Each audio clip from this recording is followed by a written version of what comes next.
मायूसी। मैं हूं सलोनी चौहान और अभी हम इस वक्त मौजूद है पटना के एक आने मार्ग जहां मुख्यमंत्री आवास स्थित है और मुख्यमंत्री आवास के बाहर इस वक्त पूरा बवाल मचा हुआ है।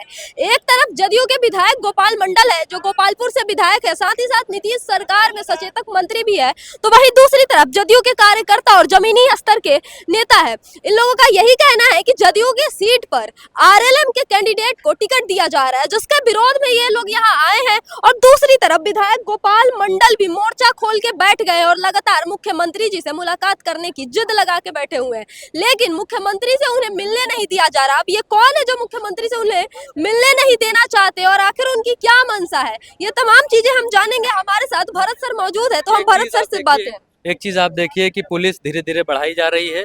पुलिस की एक और गाड़ी आ गई है, शायद कुछ होने वाला है, शायद मंत्री जी को उठाया जाने वाला है, शायद मंत्री जी के आगे कुछ अधिकारी लोग आकर और सुरक्षाकर्मी लोग और आकर खड़े हो गए हैं। हलचल धीरे धीरे बढ़नी स्टार्ट हो गई है। क्या अंदर से कुछ पैगाम आ चुका है कि यहाँ मंत्री जी को उठाया जाए? फिलहाल मसला ये है कि आप इधर दिखाइए, ये सीट बंटवारे की बाद की स्थिति है और हम बिहार के मुख्यमंत्री के दरवाजे पर उनकी चौखट के ऊपर खड़े हुए हैं और उनके चौखट पर इस तरीके की गदहचर मची हुई है, जिसको गदहचर कहते हैं, वो मची हुई है।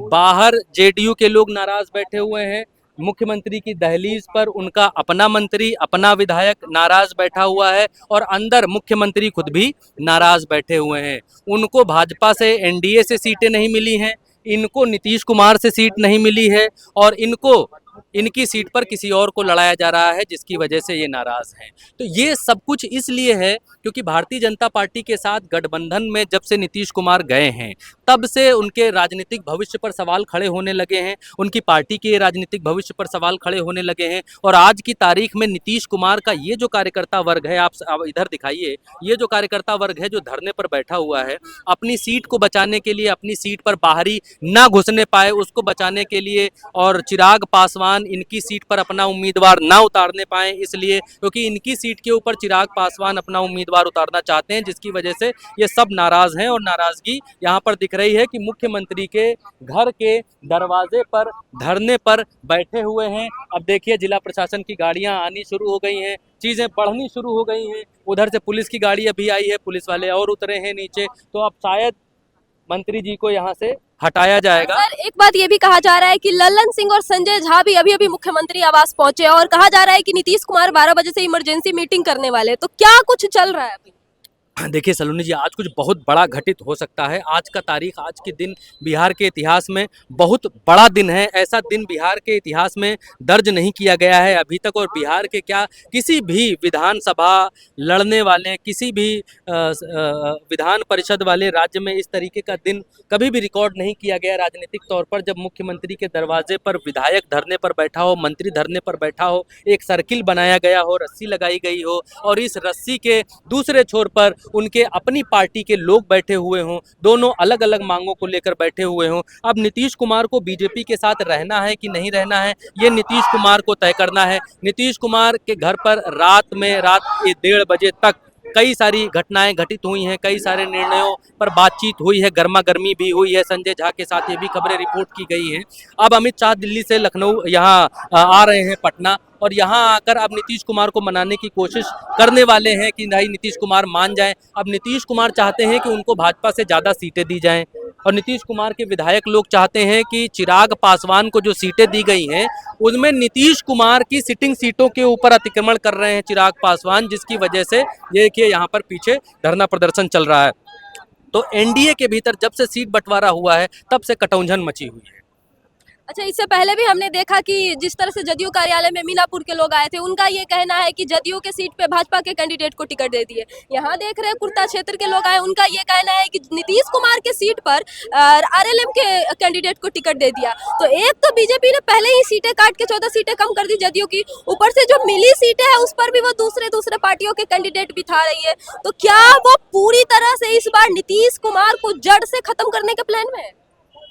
बिहार की राजनीति में और पटना में एक चीज सबसे ज्यादा तेजी से कही जा रही है, और वो ये है कि 2025 में मुख्यमंत्री कोई भी बने, किधर का भी बने, एनडीए का बने या इंडिया का बने, किधर का भी बने, लेकिन नीतीश कुमार नहीं बनेंगे, ये आज की तारीख में तय हो चुका है। और नीतीश कुमार के सामने सबसे बड़ी चुनौती आज की तारीख में है वो है पार्टी बचाने की चुनौती, क्योंकि भारतीय जनता पार्टी का प्रभाव जिस तरीके से नीतीश कुमार की पार्टी के ऊपर है आज की तारीख में वो सबको मालूम है। अगर नीतीश कुमार डोर को थोड़ा ज़्यादा खींचेंगे तो फिर उनकी पार्टी टूट सकती है, इसमें कोई दो राय नहीं है। और नीतीश कुमार इस चुनाव से पहले उस डोर को खींचने की जोर आजमाइश कर लेना चाहते हैं। देखिए, दूसरी तरफ से ये ऑफर सुनने में आ रहा है कि आरजेडी की तरफ से उनके बेटे को डिप्टी सीएम बनाने का ऑफर दिया जा रहा है। और क्या नीतीश कुमार इस पर विचार कर चुके हैं? क्या भारतीय जनता पार्टी के साथ मोल भाव और कड़ा करना चाहते हैं? क्या और सीटों के लिए बार्गेनिंग वो तेज करना चाहते हैं? क्या करना चाहते हैं जिसकी वजह से अखबारों में खबरें छप गई कि वो नाराज हैं बहुत ज़्यादा? अभी तक तो कल तक मंच पर ये कह रहे थे कि हम लोग सब एक ही हैं ना, हम लोग तो सब एक ही हैं ना, नरेंद्र मोदी जी तो सब बहुत कुछ किए हैं, सब बिहार को दे दिए हैं। अब अचानक से ऐसा क्या हो गया है कि नीतीश कुमार नाराज हैं, उनके विधायक बाहर नाराज हैं? तो नीतीश कुमार के सामने पहली चुनौती पार्टी को बचाने की है। नीतीश कुमार को के सामने दूसरी चुनौती अपनी पार्टी के भीतर पार्टी का संरक्षक और पार्टी का आगे पार्टी को कौन संभालेगा उसको गद्दी देने की है, ताजपोशी करने की है। तो उनके बेटे के लिए अगर ऑफर अच्छा मिल चुका है नीतीश कुमार को तो नीतीश कुमार की नाराजगी वाजिब है, इसमें कोई दो राय नहीं है। और नीतीश कुमार कर्रा बार्गेन करने वाले हैं अगर ऑफर दूसरी तरफ से है, और अगर ऑफर नहीं है तो फिर नीतीश कुमार के सामने दूसरा चारा नहीं है। भारतीय जनता पार्टी के पास में पूरी शक्ति है महाराष्ट्र की तरह यहाँ भी एक और शिवसेना बना देने का। कहा जा रहा है कि जो ये गोपाल मंडल है, अगर इन्हें मुख्यमंत्री जी से नहीं मिलने दिया गया, हो सकता है ये पाला बदल के आरजेडी में चले जाए। ऊपर से इधर के जो कुर्था क्षेत्र के आए हैं, जो मीनापुर के थे, तो ये लगातार जो समर्थक उनके सीट से किसी दूसरे को टिकट दी जा रही है, तो ये कह रहे हैं अगर हमारी मांगे नहीं मानी गई, उस पर हमारे ही कैंडिडेट को अगर टिकट नहीं दिया गया तो हम जदयू से इस्तीफा दे देंगे। तो एक तरफ तो नीतीश कुमार के पार्टी के समर्थक लगातार उन्हीं के पार्टी से इस्तीफा देंगे, दूसरी तरफ क्या भाजपा का चिराग के लिए जो प्रेम है वो नीतीश कुमार पे भारी पड़ेगी?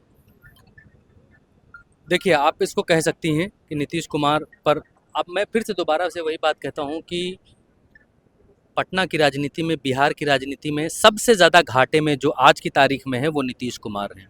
इस चुनाव के बाद मुख्यमंत्री बनने नहीं वाले हैं। इस चुनाव के बाद पार्टी का क्या होगा मालूम नहीं है, क्या पार्टी टूट जाएगी मालूम नहीं है, और उनके बेटे के भविष्य का क्या होगा मालूम नहीं। जी प्रकेश, इंटरनल पे खड़ी थी जहाँ पे गोपाल मंडल जी के जो समर्थक हैं वो लोग खड़े थे, ये समझने के लिए कि क्या लोगों के मन में विचार आ रहा है। तो लोग ये कह रहे हैं कि विधायक जी इतनी देर से बैठे हैं कि अंदर सूचना नहीं पहुंच गई होगी। वो इतने भोले हैं कि वो सोच रहे हैं कि सूचना पहुंची भी होगी कि नहीं पहुंची होगी। कहा जा रहा है अभी ललन सिंह और संजय झा भी अंदर गए हैं आवास के। हाँ, तो आप सोचिए ये सब कार्यकर्ताओं को दिख रहा है। और ये जो सिटिंग विधायक है, ये 25,000 वोटों से जीत करके विधायक बने हैं, तब वो उस कुर्सी पर बैठे हैं, उस गद्दी पर बैठे हैं।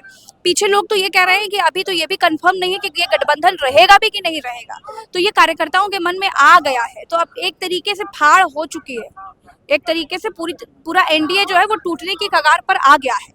नीतीश, कहा जा रहा है नीतीश कुमार भी जल्दी ही पाला बदल। बिल्कुल यही कारण है ना कि दबाव में है, अपने विधायक को क्यों नहीं बुला पा रहे हैं, क्योंकि उनके पास बोलने के लिए कुछ नहीं है। किस मुंह से कहेंगे कि हमारे पास तो खुद अपनी हम ताकत हमारे पास नहीं है, हम तुमको कैसे टिकट दे, तुम्हारी बात कैसे माने। बहुत सारी चीजें चल रही है सलोनी। बाकी तो आप बिहार की हैं, आप तो बेहतर समझ रही है कि जो तस्वीर है ये कोई छोटी तस्वीर नहीं है।